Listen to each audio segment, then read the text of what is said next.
네, 안녕하세요. 세계금융연구원 조영욱 센터장입니다. 5월 그리고 6월에 걸쳐서 정말 누구도 또 겪어보지 못한 그런 역대급 하락장이 또 만들어지고 있습니다. 사실상 뒤로 돌아서 보면 작년 상반기를 기점으로, 그러니까 6월을 기점으로 하락 파동이 계속해서 좀 이어지고 있었던 그런 상황에서 어, 기초 체력이 많이 약해져 있는 그런 상태에서 국내 증시 같은 경우는 추가적인 하락 파동이 좀 만들어지면서 심리적으로 또는 물리적으로도 많은 타격이 좀 가해지고 있는 게 사실이긴 합니다. 이번 하락 파동이 나오면서 사실상 대형주든 중소형주든 가릴 것 없이 지금 시장에서는 신저가를 써내려 나가고 있는 그런 흐름들이 상당히 또 종목이 많이 포착이 되고 있는 상태고, 밸류에이션 측면에서도 건강하게 여겨졌던 종목군들까지도 지금 시장에서 계속해서 돌아가면서 급락이 좀 만들어지고 있고, 이번 주 들어서는 월요일부터는 정말 신용 반대매매 물량들까지도 대거 출회가 되면서 이번 주 같은 경우 정말 최악의 한 주를 또 맞이하고 있는 그런 상태입니다. 더불어서 다른 증시보다도 오히려 하락률이 훨씬 더 깊은 그런 상태고, 일본 증시라든지 대만, 각권, 국내 증시와 가장 밀접하게 연관되어 있는 중국의 상해 증시, 이쪽과 좀 비교를 해놓고 보더라도 국내 증시의 약세 흐름은 그 어떠한 증시보다도 이번 하락 파동에서 가장 강한 흐름들을 좀 보여주고 있어요.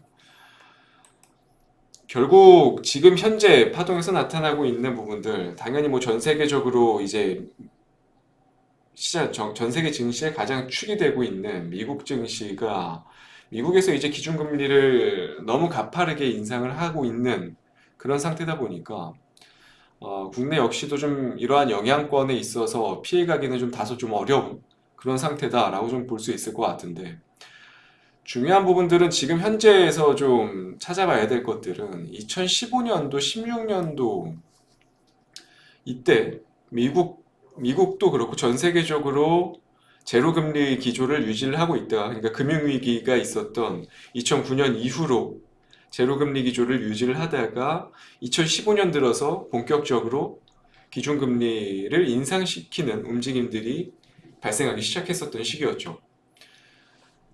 그러면서 증시는 단기 고점을 확인하고 나서 급격하게 하락 파동이 나왔었고, 15년도 그리고 16년도까지 걸쳐서 계속해서 증시는 상당히 어려운 그런 궤적을 좀 그려 나갔습니다.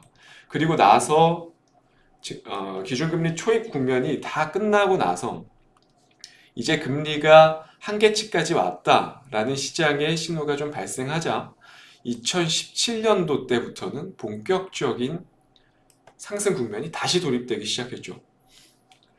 그러면서 2017년 말까지, 그러니까 2017년 12월까지도 계속해서 반등장이 나왔었습니다.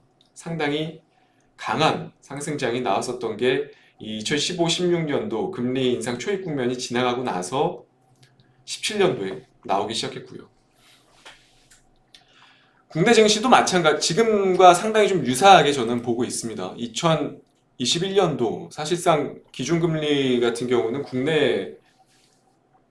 한국 같은 경우는 기준금리를 인상하기 시작한 게 이미 2021년 작년 6월부터 인상을 시작하면서 선제적으로 먼저 하락 파동을 다른 증시보다도 더 빠르게 받아왔습니다. 그랬던 상황에서 이번에 미국 여파가 또 한 번 한국 증시를 또 강타를 하고 있는 그런 상태고, 사실 좀 답답하죠. 이미 매를 먼저 맞아왔기 때문에 이번 하락 파동이 다른 증시보다는 조금 더 제한적일 것이다 라는 의견들이 훨씬 더 팽배해져 있었고, 저 역시도 이번 하락 파동은 이렇게까지 좀 과하게 낙폭이 확대되는 거는 생각과는 좀 다른 움직임이 좀 있지만, 그럼에도 불구하고 이번 파동이 지나가고 나서, 그러니까 기준금리 초입 국면이 전 세계적으로 한번 휩쓸고 나서는 다시 국내 증시 역시도 상당히 발빠르게 반등을 이어나갈 수 있을 것이다 라고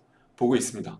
대표적으로는 지금 현재 국내 증시 시장 PER, 그리고 시장 PBR, 자산가치 측면, 여러 가지 측면의 지표들을 놓고 보더라도 국내 증시가 아시아 증시 내에서 이번 하락 파동으로 인해서 가장 저평가되어 있는 증시 중에 하나다라고 좀 보고 있고, 비이성적으로 지금 하락 파동이 만들어졌기 때문에 상승 파동 역시도 과거와는 다르게 상당히 빠른 속도로 회복될 가능성이 좀 존재를 한다라고 보고 있고, 중요한 거는 지금 현재 위치서부터는 지금 가장 시장에서 문제가 되는 게 기준금리, 미국의 기준금리 인상 속도, 이게 너무 가파르다. 이게 가장 큰 문제인데, 지금 일단 유가는 고점에서 어느 정도 정점에 대한 피크아웃 신호가 좀 나타나고 있는 그런 상태고, 추가적으로 130달러 위로 돌파하려는 흐름들은 전혀 시장에서 좀 포착되지 않고 있다는 겁니다. 그렇기 때문에 7월에 발표될 6월의 물가지표서부터는 확실히 피크아웃 신호가 발생할 수 있다라는 거고, 물가지표가 발생되기 전부터 이미 주가는 어느 정도 이러한 부분들을 반영해서 자연스러운 되돌림 반등이 좀 나올 가능성이 높다라고 보고 있고요. 그리고 나서 소비자 물가지표에서 안도감을 형성하게 되면 그 이후로부터는 본격적으로 지금 현재 시장에서 예상하는 기준금리 속도대로 내년 중순 6월서부터는 미국의 기준금리가 동결이 되고, 그리고 연말서부터는 오히려 기준금리를 재차 인하한다라는 프로세스를 지금 가지고 있는 상태다 보니까 내년 상반기까지는 계속해서 좀 괜찮은 시장 분위기가 만들어질 가능성이 높다라고 해석을 해볼 수 있을 것 같습니다. 그렇기 때문에 지금 현재 투매가 상당히 정점에 달하고 있는 이 시점에서 증시를 엑시트하는 것은 전혀 실익이 없다라고 좀 판단을 하고 있고요. 그러한 관점에서 과거 2015년, 16년도 때 기준금리 인상 초입 국면이 지나가고 나서 본격적인 국내 증시의 반등장이 도래했을 때 어떠한 업종들이 급격하게 시세를 발생했는지 여부를 지금에서는 생각해 볼 필요가 있을 것 같습니다. 2016년도부터 하반기부터 2017년도까지 어떠한 종목들이 가장 많이 올랐는지 생각을 해보시면 대표적으로는 단연 바이오 업종을 뽑을 수 있을 것 같습니다. 이 시기 때 코스피에서는 자연스럽게 찾아볼 수 있는 것들이 당연히 뭐 셀트리온이라든지 대형주 성격의 종목군들이 한미약품이라든지 이런 종목군들이 존재를 하겠고, 코스닥 같은 경우는 뭐 다 아시겠지만 이제는 역사 속으로 사라질 수 있는 신라젠이라든지 뭐 헬릭스미스라든지 지금 사명을 변경한 HLB라든지 이러한 종목군들이 상당히 좀 강세를 나타내고 했었던 그런 시장이었습니다. 그리고 또 하나 업종, 코스피 같은 경우는 사실 바이오 업종보다도 더 강세를 눈에 띄게 보여준 업종은 다른 업종이 아닌 바로 IT 내에서도 반도체 업종이 토픽이었죠. 그때도 마찬가지였습니다. 2015년도, 16년도 금리 인상 초입 구간에서는 반도체 업종을 중심으로 시장에서는 계속해서, 그러니까 IT 성장주, 지금과 상당히 유사합니다. 성장주 성격의 종목군들에 대해서 공매도가 진행이 되면서 대부분의 종목들이 30%, 40% 기본적으로 하락을 했었고, 그 상태에서 순식간에 끌어올리고는 했었습니다. 그리고 그 이상 최고가를 경신하는 종목들이 반도체 소부장 쪽에서 기하급수적으로 늘어나기 시작했던 시기가 바로 이 시기였고요. 이에 맞물려서 삼성전자의 메모리 비중 역시도 이 시기 때 가장 가파르게 성장을 했었던 시기였다고 말씀을 드릴 수 있을 것 같고, 그렇기 때문에 지금 현재 시점에서 준비를 해야 될 거는 다름이 아닌 과거 2015, 16년 그리고 17년도 강세장을 생각을 해보면 지금 현 시점에서 쳐다봐야 될 업종들은 바로 IT 내에서도 반도체, 지금 급락이 상당히 급락하는 종목들이 속출하고 있지만 결국에는 이러한 종목군들이 급락 이후에 엄청난 성장세를 보여줄 것이다 라고 좀 보고 있고, 추가적으로 코스닥 쪽에서는 아까 말씀드렸듯이 바이오 업종을 주의 깊게 보셔야 되는 그러한 전략들이 좀 필요할 거다라고 좀 보고 있습니다. 그렇기 때문에 그러한 관점에서 지금 현재 시점에서 관심을 가져볼 수 있을 만한 5% 공략주, 바로 첫 번째로 동국제약입니다. 대표적으로 알고 계시는 뭐 마데카솔이라든지 인사돌, 뭐 오라메디 이러한 OTC 제품군을 보유하고 있는 기업인데 워낙에 유명하죠. 중요시하게 봐야 될 부분들은 이번에 코로나19 영향에 있어서 좀 일반 의약품들 OTC 쪽에서 매출 감소가 좀 나왔었는데 이번에 전 세계적으로 리오프닝이 진행이 되면서 일반이라든지 전문 의약품 쪽 전반으로 당연히 리오프닝이 진행이 되면 사회활동이 자연스럽게 증가가 되기 때문에 2020년도, 2021년도 꺾였었던 수치들이 이번 기회로 다시 매내역 매출이 다시 회복될 수 있다라는 관점입니다. 가장 안정적인 코스닥 내에서 일반 전문의약품군에 속한 업종을 다루고 있는 동국제약 같은 경우는 사실상 제약바이오 업종 내에서 가장 안정적인 종목이다라고 좀 해석을 해볼 수 있을 것 같고, 그리고 중요한 점은 이번 하락 파동에서 사실 주요 지지점을 이탈시키는 모습이 나오는 종목군들이 오히려 다음 파동에서 훨씬 더 탄력적으로 움직임이 나올 수 있습니다. 과거에도 그래 왔었고, 이유인 즉슨 당연히 투매가 많이 나온 종목인 만큼 더 탄력적으로 강세 흐름을 또 영위할 수 있는 종목 환경, 매매 환경들이 만들어질 것이다 라고 좀 해석을 해볼 수 있을 것 같고, 추가적으로 동국제약 같은 경우 일단 중장기 포지션 자체가 워낙에 이미 밴드 자체를 한 단계 올려놓은 상태다 보니까 하락파동으로 여기에서 월봉 기준으로 하락파동이 나오기는 정말 어려운 환경일 수밖에 없습니다. 그렇기 때문에 저는 개인적으로 이번 하락장을 이용해서 동국제약 같은 종목들을 좀 포트폴리오에 편입시키는 전략들은 좀 유효하다라고 좀 말씀을 드리고 싶고, 이런 종목들이 회복 역시도 훨씬 더 빠르게 이루어질 수 있다는 점을 좀 생각해 주시면 좋겠습니다. 그리고 두 번째, 오늘 5% 공략주는 바로 코미코입니다.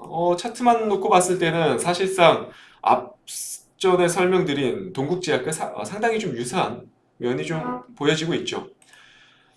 코미코 같은 경우는 아까 제가 말씀드렸듯이 지금 금리 인상 초입 국면에서 지켜봐야 될 업종은 반도체 그리고 바이오 업종이라고 말씀을 드렸었죠. 바이오 업종 하나 코스닥에서 설명을 드렸으니까 코스닥 내에서 이번엔 반도체 쪽을 하나 좀 가지고 온 건데, 지금 반도체 업종이 난립니다. 반도체 쪽, 뭐 사실 반도체뿐만 아니라 모든 업종들이 전 업종이 지금 다 빠지고 있는 투매가 나오고 있는 상태인데, 어찌됐든 그럼에도 불구하고 제가 또 반도체 종목을 들고 온 이유는 결국에는 아까도 보여드렸듯이 금리 인상 초입 국면이 지나가고 나서 상승장이 도래했을 때는 확실히 반도체 쪽과 바이오 업종이 상대적인 강세 흐름을 띠곤 했었다라고 좀 말씀을 드렸었죠. 그러한 측면에 있어서 봤을 때 코미코 같은 경우는 사실상 경기에 또 민감하지 않고요. 주요 고객사로 또 이제 삼성전자라든지 SK 하이닉스, 뭐 인텔, 마이크론, TSMC, 뭐 글로벌 파운드리, 다양한 정말 전 세계적으로 아주 대형 파운드리 업체들을 다 보유를 하고 있는 기업이다 보니까 경기에 참 민감하지가 않습니다. 그렇기 때문에 그런 측면에 있어서 상당히 좀 이점으로 다가올 수 있는 그런 성질을 가지고 있는 종목 중에 하나고요. 이번 하락 파동에서도 과거 거래량과 비교해 봤을 때는 거래 대금이 많이 실리고 있지 않다는 점들은 기계적인 매도 물량을 중심으로 매물들이 출회가 되고 있다라고 좀 해석을 해볼 수 있을 것 같습니다. 그렇기 때문에 이런 종목들 역시 아까 동국제약과 마찬가지로 신저가를 경신하고 있는 그러한 종목군들이 오히려 반등 파동이 나오면 훨씬 더 빠르게 속도감 있게 올라올 수 있다는 점을 좀 생각을 해주셨으면 좋겠고, 코미코 현재 시점 PER 기준으로 10배 정도 수준밖에 되지 않습니다. 뭐 지금 코미코뿐만 아니라 대부분 반도체 소부장 업종들이 상당히 저평가된 밸류에이션을 보유하고 있지만 아직까지 투심이 좀 돌아서지 않고 있다는 점들이 좀 다소 좀 우려스러운 부분들이긴 하지만 결국에는 국내 증시 상당히 하반기부터는 빠르게 반등할 거로 좀 이제 생각을 하고 있기 때문에 그런 관점이다라고 생각을 해보면 지금서부터 이런 종목군들, 낙폭과대 종목군들은 꾸준히 좀 포트폴리오에 편입하는 전략들이 유효하지 않을까 생각을 합니다. 이렇게 두 종목 소개를 해드렸고, 참 시장이 또 어렵고 지금 뭐 여유 현금도 없으신 분들도 많이 계실 거라고 생각을 합니다. 그래서 사실상 지금 5% 공략주를 뽑아오는 게 맞을까 싶기도 하지만 그래도 또 필요하신 분들이 계실 거라고 생각을 하기 때문에 오늘 좀 종목을 선정을 해봤고, 조금 시장이 주후반, 이제 내일부터는 사실상 주후반인데 내일부터는 좀 돌아서길 바래 보겠습니다. 이제 뭐 거의 저점, 누구나 좀 예상할 수 있을 만한 저점 부근까지는 왔다라고 좀 보여지기 때문에 너무 우려하지는 마시고요. 이미 뭐 손절할 위치는 아니기 때문에 지금 위치에서 뭐 손절하는 건 큰 의미도 없고 내일부터는 시장이 좀 돌아서길 바래 보겠습니다. 저는 다음 주 이 시간에 다시 찾아뵙도록 하겠습니다. 오늘도 시청해 주셔서 감사합니다.